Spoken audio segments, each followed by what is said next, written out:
Lwaki munakuwalirako bakasemo kake kugambye oli ali kumbadi era gwe yawunzise yamumaze dda bwe kuba kugwa yawedde kusasa agenda kera ku makyatulike bwe tu nga biberenge lwansonga nti kusasa ayina paini ayina obulumi bwayitamu mwenna bwe mutamanyi mwenna mumanyi kasali ne kusasa yayimba ku mikolo kusasa yayimba show esuka mu 5 wa mwasa tu a week mumbule show zolabeko kusasira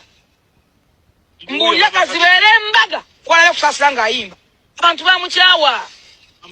lwa Museveni ebizigo byafa lwa Museveni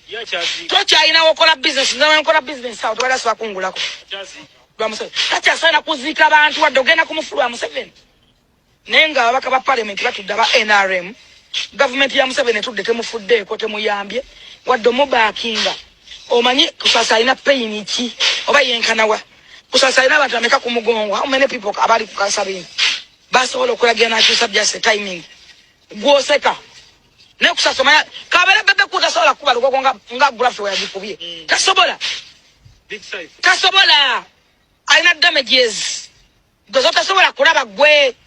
wabula mubali akirini Museveni abawasende atuwa mmeka nafe twali ku front line Museveni atuwa bife bisava oba tuwenga ku Senate tukanjira omwezi ofuna $5 million basatu Wate tufirwako olwokubera ku front line twali ku front line twawayabulamu kubanga tukyalina mu ngosa kwekwe twafuuka balema banasajja batwala afya bawayabulamu batusaddaka NRM yatusaddaka newe otunda mpafu oli bakola nti oli wa Museveni tasobola zibwe